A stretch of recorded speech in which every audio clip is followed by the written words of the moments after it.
Hello बच्चों, आज हम लोग एटम्स एंड मॉलिक्यूल से क्वेश्चन करेंगे। तो the question is, which postulate of Dalton's atomic theory is the result of law of conservation of मास? कौन सा डाल्टन एटॉमिक थ्योरी का postulate law of conservation of मास से डिराइव हुआ है? लॉ ऑफ कंजर्वेशन ऑफ मास देख के डाल्टन ने कौन सा पोस्टुलेट बनाया, वो ये पूछ रहा है।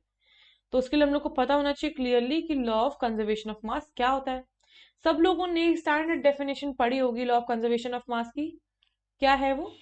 Total mass of products, total mass of reactants is equal to total mass of products. क्या सबने पढ़ी हुई है ये चीज? टोटल मास ऑफ प्रोडक्ट्स, कि जितना हम लोग ग्राम्स ऑफ रिएक्टेंट्स लेंगे उतने ही ग्राम ऑफ हम लोग को प्रोडक्ट मिलेगा। अगर मैंने सपोज H2 और O2 लिया और हमारा H2 बन रहा है, तो अगर मैंने 5 ग्राम हाइड्रोजन 4 ग्राम ऑक्सीजन लिया तो मुझे 9 ग्राम पानी मिलेगा। हम लोग को इसका एक थोड़ा डीपर मीनिंग समझना पड़ेगा ये बताने के लिए कि कौन सा पॉस्टुलेट यहाँ पे डाल्टन ने डिराइव करा हुआ। हम लोग को ये बोला जा रहा है कि अगर मास सेम है तो तुम सोचो, मास हम लोग किसका लेते हैं? अगर हम लोग किसी कंपाउंड का मास दे रहे हैं तो हम किसका मास दे रहे हैं?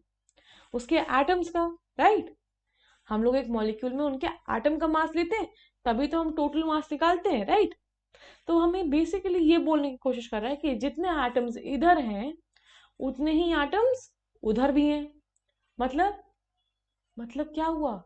ऐसा तो है नहीं ना कोई नया एटम आ रहा है। हाँ, प्रोडक्ट नया बन रहा है।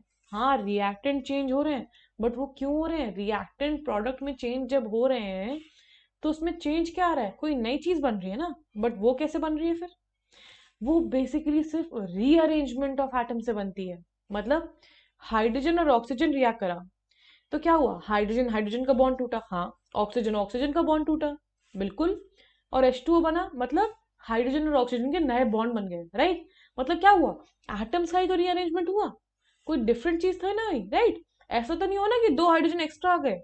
वो ये बताने की कोशिश कर रहा है कि एटम जितने थे उतने ही रहेंगे, इसीलिए हमारा मास हमेशा कंजर्व रहता है ना?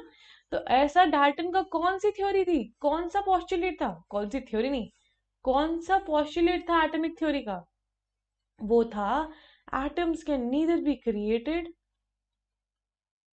कैन तो लिख दूं, एक सेकेंड, हाँ, can neither be created nor be destroyed. समझ आ रहा है? अब अचानक से क्लिक कर रहा होगा कि हाँ, यही तो पॉस्टुलेट है जो पूरी चीज एक्सप्लेन कर रहा है।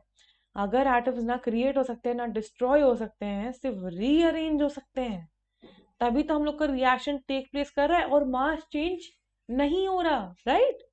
आई होप समझ आ गया होगा सबको। Okay, all the best.